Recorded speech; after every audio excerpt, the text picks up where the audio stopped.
हनुमान लला ने अचानक ही शारीरिक विकास की बहुत सारी सीढ़ियां चढ़ ली थी। उनकी बाल लीला देख वाली ये समझ गया था कि हनुमान लला कोई साधारण शिशु नहीं है। वो हनुमान लला के प्राण लेने हेतु एक बार फिर केसरी भवन में आता है। हनुमान लला वो इस प्रकार सेब के प्रति आकर्षित हुए कि उन तक पहुंचने के लिए वो अपने पैरों पर स्वयं खड़े भी हो गए। ये देख वाली और सुग्रीव आश्चर्यचकित रह जाते हैं।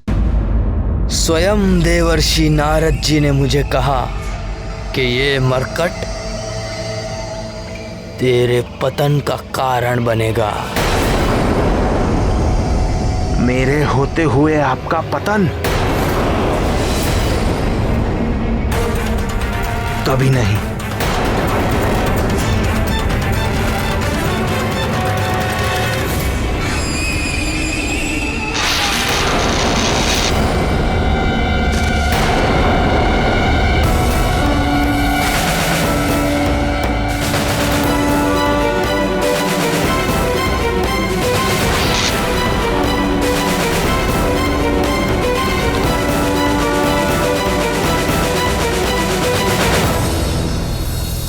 वाली जितना दुष्ट और धूर्त है, सुग्रीव उतना ही निश्चल और सरल। कितनी सरलता से वो घमंडी वाली के झूठ में आ गया। निर्मल मन जन सो मोहि पावा, मोहि कपट छल छिद्र न भावा। सरल व्यक्ति जैसा स्वयं है वैसा ही संसार को देखता है। जैसे सुग्रीव का हृदय सरल है, इसी कारण वो मेरा मित्र है। जिसके हृदय में छल और कपट हो वो मुझे पा ही नहीं सकता। कपट करने वाला सोचता है कि वो सबको मूर्ख बनाकर अपना स्वार्थ सिद्ध कर रहा है, किंतु अंत में वो अपनी ही हानि कर बैठता है। जैसे देखो, आज वानर राज सुग्रीव की देवता तक प्रशंसा करते हैं, जबकि वाली अपने कर्मों के कारण हर लोक में निंदा का पात्र है।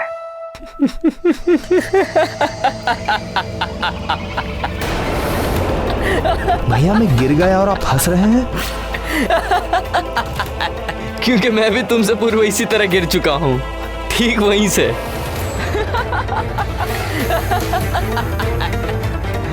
कौन है वहां? कौन है? कहां गए? ये सब तो यहां से आ रहे थे, कहां गए?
आपको भी भूख लग रही क्या भैया?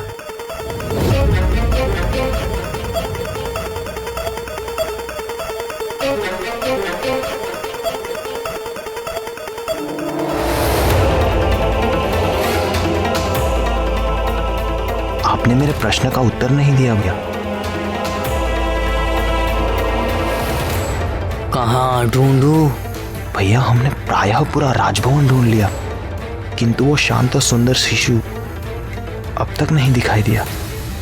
शांत सुंदर? मरकट बोलो, मरकट शत्रु है वो हमारा। मुझे क्षमा करें भैया, मैं भूल गया था। अब मैं सदा स्मरण रखूंगा। मरकट, मरकट।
प्रणाम वानरराज।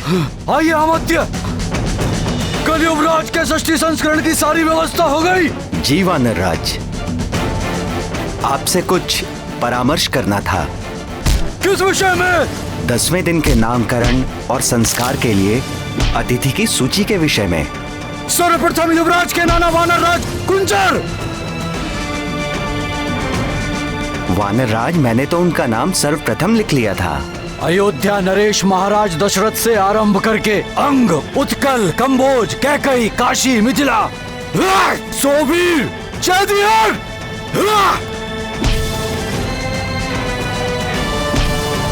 सात सभी मित्र राज्यों को निमंत्रण दे। मलय, माल्यवान, मैनक और मध्यांचल के भी शासकों को निमंत्रण भेजिए।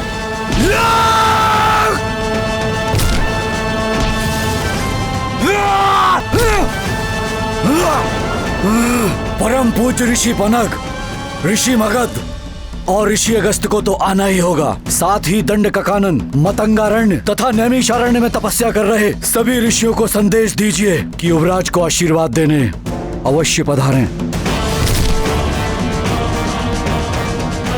और हमारे सीमावर्ती किष्किंधा के राजा ऋक्षराज और उनके पुत्र वाली और सुग्रीव।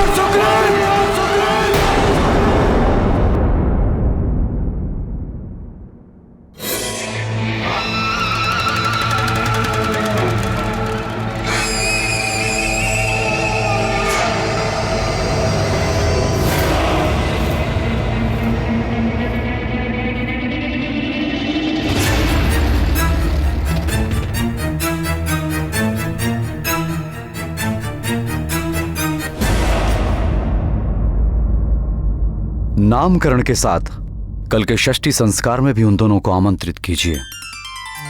प्रणाम महाराज। महाराज, ऋषि शवानी के शिष्य आपसे मिलने की अनुमति चाहते हैं।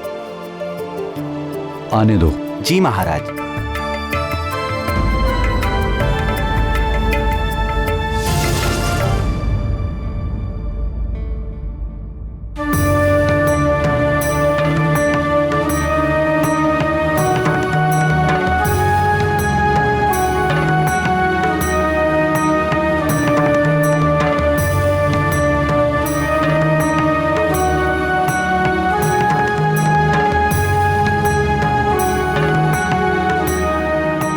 प्रणाम महाराज।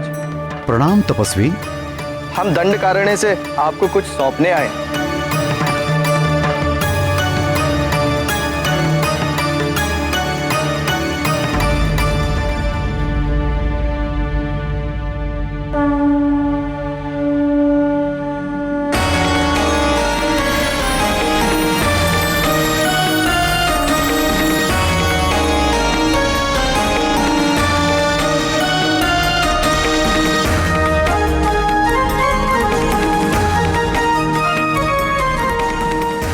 यह अष्ट धातु से निर्मित एक सिद्ध गदा है महाराज।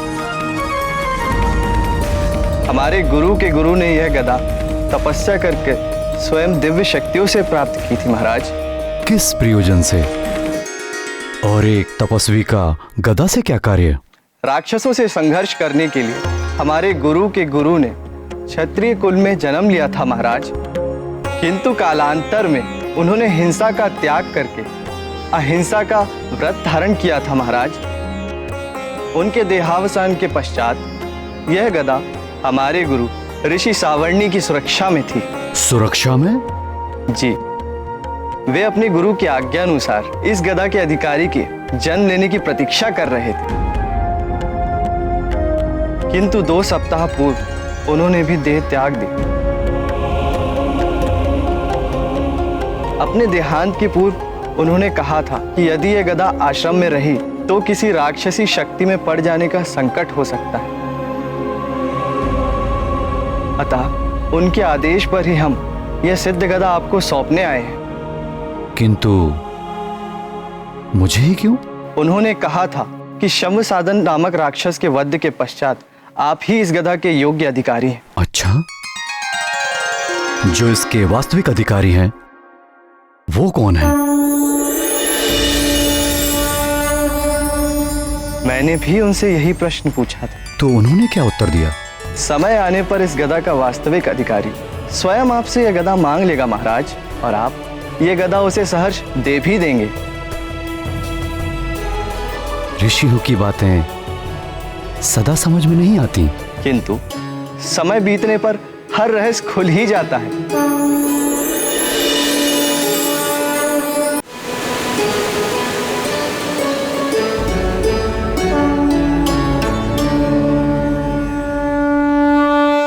किंतु इस गदा में क्या विशेष है? वानर राज, यह अमोघ गदा है। अपने लक्ष्य पर चोट करने के पश्चात वापस अपने स्वामी के हाथों में लौट आते हैं। और दूसरी विशेषता इसकी यह है महाराज कि इससे टकराने वाला चाहे वो कठोर से कठोर तत्व से ही क्यों ना बना हो, इससे टकराकर खंड खंड हो जाता है।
अज्ञानी।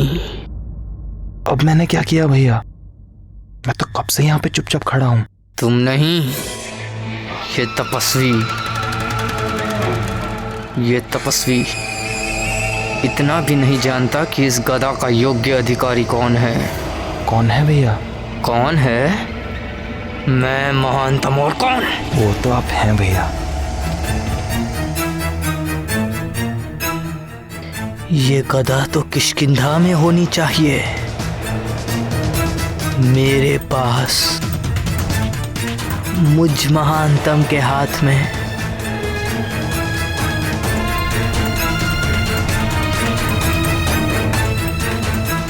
ये तो बहुत ही अद्भुत गदा है। आपके गुरु के गुरु अवश्य ही कुशल योद्धा रहे होंगे। मैं आपका धन्यवाद करता हूं। बताइए इस गदा का मैं कैसे प्रतिदान करूं? नहीं महाराज, हमें कोई प्रतिदान नहीं चाहिए। आप राक्षसी आक्रमण और आतंक से निर्दोष मनुष्यों व प्राणियों की रक्षा जैसे करते आए वैसे ही करते हैं। यही हमारे गुरु की इच्छा थी। प्रजा की रक्षा करना राजा का कर्तव्य होता है और ऋषियों को दान करना भी राजा का कर्तव्य है। मंत्री जी। जी महाराज। इन युवा तपस्वियों को हमारी ओर से 1 सहस्त्र स्वस्थ गायें प्रदान करें। अब आप लोग विश्राम करें और कुछ दिनों तक हमारे अतिथि बनकर रहें। आपकी जय हो राजन। परम शक्तिशाली ईश्वर आपकी भुजाओं में और बल दे, आपके वंश को बढ़ाए और सदैव सुरक्षित रखे।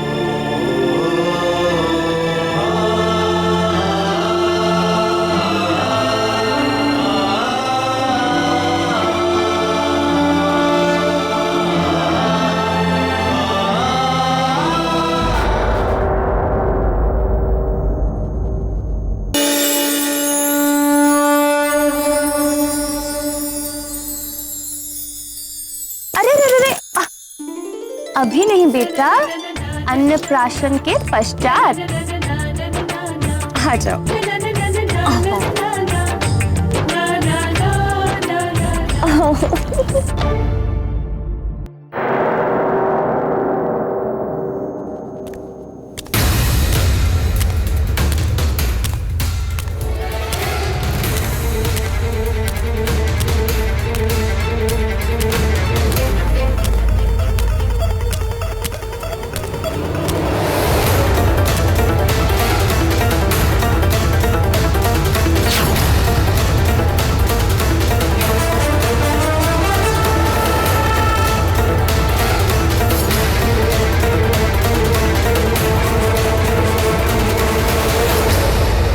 प्रिय अंजने, ये देखो।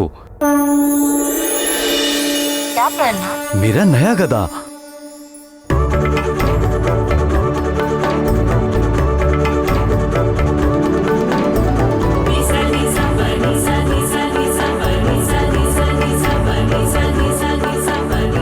जानती हो इसकी विशेषता क्या है? क्या आर्यपुत्र? ये अमोघ गदा लक्ष्य पर चोट मारकर स्वामी के हाथों में स्वयं वापस आ जाता है। और उससे भी अधिक विशेषता है, ये कठोर से कठोर शस्त्र को एक ही टक्कर में खंड खंड कर देता है।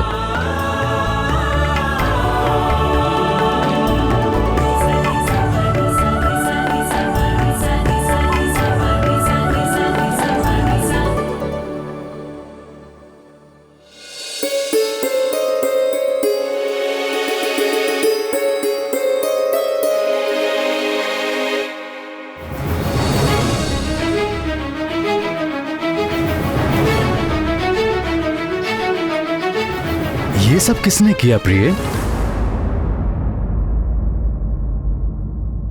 न जाने किसने किया। मेरे कक्ष से जाने के पूर्व तो ये सब सेब वहां पेट पर पड़े हुए थे। आपके जाने के पूर्व कोई कक्ष में आया था क्या? नहीं, कोई भी नहीं। सिर्फ आपके ये पुत्र ही थे। किंतु हमारे पुत्र तो कुल 5 दिन के हैं। वो यहाँ तक कैसे पहुँच पाएंगे? वो तो अभी खड़े भी नहीं हो सकते।